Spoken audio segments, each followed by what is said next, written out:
Good morning दोस्तों, कैसे हैं आप? Be careful while you teach girls student. इस टॉपिक का ये दूसरा वीडियो है और इस वीडियो में मैं सुनाऊंगा एक्चुअली एक छोटी सी कहानी जो मेरे साथ घटा था।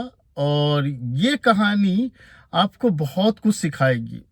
केवल टीचिंग फील्ड में ही नहीं, जीवन में भी आपको कब कैसा डिसीजन लेना है ये आप बड़े अच्छे से समझ में आएगा इस वीडियो में। और कहानी के साथ साथ आपको कुछ सवालों के साथ छोड़ के जाऊंगा। कमेंट में आप सवालों का जवाब देना और फिर मैंने क्या किया था उसके बिहाफ में, उस घटना के बाद मेरा क्या रिएक्शन था, इसके लिए मैं एक और वीडियो बनाऊंगा। तो चलिए कहानी के स्टार्ट करते हैं बिना लेट किए। तो यार, ये जो कहानी है, ये जो बात है, ये लगभग 6-7 साल पुरानी है। आज 13 मई 2025 हो रहा है, यानी कि वो रहा होगा 19-20 की कहानी रही होगी। ये घटना 19-20 को हुई है। तो एक स्टूडेंट थी जो होम ट्यूशन पढ़ना चाहती थी मुझसे। किसी पेरेंट्स ने बताया था मेरे बारे में। तो उनकी मम्मी आई थी मेरे पास और उन्होंने बोला कि सर, मेरी बिटिया को होम ट्यूशन पढ़ा दीजिए। मैंने कहा ठीक है, कोई दिक्कत नहीं है, पढ़ा दूंगा। उनका घर मेरे घर से काफ़ी करीब था। तो मैंने कहा कि ठीक है, और पूरी बात हो गई। क्लास 10th की स्टूडेंट थी वो, और आज के दिन शायद वो ग्रेजुएशन कर चुकी होगी। मैं किसी भी बच्ची का नाम नहीं लूँगा यहाँ, और कुछ भी डिस्क्लोज नहीं करूँगा, नाम वगैरह, पर्सनल आइडेंटिटी नहीं बताऊँगा। तो उनकी मम्मी ने कहा कि सर ठीक है, क्लास ले लीजिए। तो मैंने बोला ठीक है, हो जाएगा। पर दिक्कत ये आई, जब मैंने अपना फीस उन्हें बोला तो उन्हें फीस ज़्यादा लगा। बोला कि सर सॉरी, इतना मैं पे नहीं कर पाऊँगी। मैंने कहा ठीक है, अब इतना नहीं पे कर पाएंगी तो मैं भी इतने कम में नहीं पढ़ा पाऊँगा, मेरी भी कुछ मजबूरियाँ हैं। फिर मैंने उन्हें सजेस्ट किया कि देखिए, आपका घर हमारे घर से काफ़ी करीब है, तो अगर आप बच्ची को मेरे घर भेज देती हैं तो मैं उसे कम फीस में पढ़ा दूंगा। तो देखो यार, होता क्या है ना, होम ट्यूशन में आना जाना में बहुत समय लगता है। देखो, केवल आना जाना नहीं रहता, फिर आप अपने कपड़े चेंज करो, जाने से के लिए तैयार हो, फिर निकलो। एक माइंडसेट लेके टीचर निकलता है, जिसमें एक आध घंटा लग जाता है आने जाने और तैयार वार होने का, पूरा टाइम अगर जुड़े तो उनकी मम्मी को भी ठीक लगा कि हाँ, सही बात है, सर हमारे घर आए या मैं बिटिया को सर के घर भेज दूँ, कोई दिक्कत ही नहीं है। तो इस तरह से हमारा क्लास स्टार्ट हो गया। अब बच्ची क्लास के लिए आने लगी घर पे और मैंने पढ़ाना चालू किया। चलो मैं थोड़े अपने घर के बारे में, सदस्यों के बारे में बता दूं। मेरे घर में मेरी वाइफ है और मेरी 2 बेटियां हैं, और 4 लोग हम रहते हैं। और हमारी जो बिल्डिंग है उसमें 4 फ्लोर है, और मैं रहता हूँ टॉप फ्लोर पे। और हमारा घर बहुत छोटा है, 1 BHK का घर है, काम चला रहे हैं। देखते हैं, शायद चेंज हो जाए तो देखेंगे। तो मैंने क्लास लेना चालू कर दिया। अब मैं ना कोशिश करता हूँ कि अगर कोई बच्चा सुबह पढ़ ले तो बेटर रहेगा, क्योंकि 4 बजे के बाद मैं काफ़ी बिजी हो जाता हूँ। तो वो लड़की मॉर्निंग में आना चालू कर दिया। किसी कारण से शायद वो स्कूल नहीं जाती थी या कुछ कारण था, मॉर्निंग का टाइम अवेलेबल था। तो मैं उससे ना 7 बजे के आसपास बुलाता था और उसे पढ़ा देता था। 7 से 8 पढ़ा देता था। उसके बाद मैं उसे ना कहता था कि अब आप अपनी सेल्फ स्टडी करो, प्रैक्टिस करो। और ये बोल करके मैं नीचे चला जाता था सोसाइटी में वॉक करने के लिए। और मेरी फैमिली में मैं तो वॉक करता ही हूँ, आपने देखा होगा वीडियो भी मैं रोज सुबह ही बनाता हूँ। तो साथ साथ वाइफ और बच्चे भी वॉक के लिए कई बार नीचे आ जाते थे। तो 7 से 8 पढ़ाता था, और उसके बाद मैं कहता था जब तक आपकी मम्मी लेने आ रही है तब तक आप प्रैक्टिस करो, और मैं नीचे चला जाता था घूमने के लिए। मतलब हम सब बाहर रहते थे और वो अकेले घर में प्रैक्टिस करती थी। चलो, तो इससे कोई दिक्कत नहीं आ रही थी, कुछ दिन तो अच्छे से चला। लेकिन एक दिन अचानक मेरी वाइफ ने मुझसे बोला कि यार मैंने यहाँ कुछ पैसे रखे थे, क्या तुमने इसे खर्च किया है या तुमने यूज़ किया है, लिया है तुमने? मैंने कहा नहीं, मैं क्यों पैसे लूँगा, और पैसे लूँगा तो तुम्हें बता दूँगा कि भाई मैंने यहाँ से पैसे उठाए हैं। तो मैंने तो कोई पैसा नहीं लिया है। तो बोली कि नहीं, मैंने यहाँ पैसा रखा था। तो यार मुझे लगा कि चलो तुम भूल गई होगी या कहीं और रख दिया होगा, तो मिस हो गया होगा, कोई दिक्कत नहीं है। मैंने बच्चों के बारे में जरा भी नहीं सोचा कि मेरे बच्चों ने तो नहीं उठा लिया। नहीं नहीं, अब मेरे बच्चे पैसे कभी नहीं उठाते, क्योंकि मैं पैसे को ना तिजोरी में बंद करके नहीं रखता हूँ, क्योंकि इतने पैसे है ही नहीं। जो पैसा रहता है खुला रहता है, और कभी भी ऐसी कोई घटना हुई नहीं थी।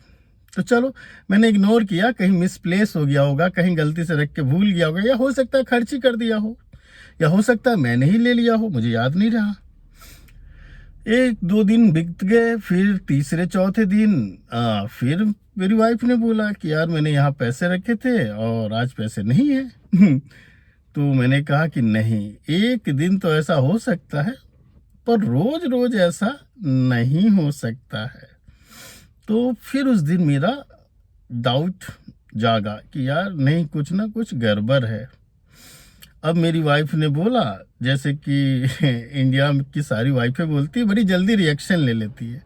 बोलती हैं कि ठीक है, अपना इसको ध्यान रखो और पैसा वहाँ मत रखा करो, और तुम ना घूमने मत आया करो, उसका क्लास जब ख़त्म हो जाए, उसकी मम्मी आ जाए, फिर आया करो। तो मैंने भी कहा कि ठीक है, तुम सही कह रही हो, पर मेरे दिमाग में ना एक आइडिया आया। मैंने कहा यार इस चीज़ को कंफर्म करते हैं कि सच में ये बच्ची ले रही है क्या पैसा। मैंने अभी भी किसी को भी जीवन में बिना 100% स्वेर हुए, आपको ना श्योर हुए, आपको ना ब्लेम नहीं लगाना चाहिए। तो मैंने कहा कि नहीं, मुझे ये कंफर्म करना है, हो सकता है मेरे बच्चे तो ऐसा नहीं कर रहे हैं। भाई ठीक है, आज तक नहीं किया, अब शायद किसी ज़रूरत की वजह से कर रहे हो, या माँ बाप को नहीं बता रहे हो। तो मैंने क्या किया कि जब उसके 2-4 दिनों के बाद मैंने एक प्लान बनाया, एक आइडिया आया मेरे दिमाग में, और मैंने ना खुद अपनी जेब से 300-400 रुपये निकाल के वहीं रख दिया, और घूमने चला गया। क्लास व्लास लेने के बाद कहा कि जब तक आपकी मम्मी आ रही है आप पढ़ाई कीजिए, मैं जा रहा हूँ नीचे। और हम लोग वॉक के लिए चले गए, और जब मैं वापस आया तो पैसे फिर गायब। तो मैं उस दिन 100% श्योर हो गया कि पैसे ये बच्ची ले रही है। चोरी करना मैं नहीं बोलूँगा, वो रख लेती है। फिर आप सोचो, इस सिचुएशन में 100% मुझे पता चल गया है कि इस बच्ची ने ही चोरी किया है, और मुझे बहुत ही खराब लगा। पर ऐसे सिचुएशन में मेरा क्या रिएक्शन था, ये सवाल मैं आपको छोड़कर जा रहा हूं। मैं कुछ ऑप्शन दे रहा हूं। क्या मैंने उस चोरी के बाद बच्ची को डांटा, और डांटने के बाद जब उनकी मम्मी बच्ची को लेने आई तो क्या मैंने उसकी शिकायत की, या फिर मैंने उस बच्ची के लिए पुलिस कंप्लेन किया, या फिर मैंने उस बच्ची को कुछ भी नहीं बोला। तो ये 3 ऑप्शन दे रहा हूं मैं। आप एक टीचर हैं, या फिर आप एक आम आदमी हैं, कुछ और काम करते, पर जीवन में ऐसी सिचुएशन आती है। तो मैंने इस सिचुएशन में क्या किया होगा, आपको ये तीनों ऑप्शन दे दिया। बड़े सोच करके आप जवाब देना, क्योंकि नेक्स्ट वीडियो में मैं बताऊंगा कि मैंने क्या किया और मैंने क्यों किया, और आप बताएंगे कि क्या मैंने सही किया या गलत किया। तो वीडियो को यहीं छोड़ कर जा रहा हूं। आपकी क्यूरियोसिटी थोड़ी जग रही होगी, पर आपका जवाब आना बहुत जरूरी है।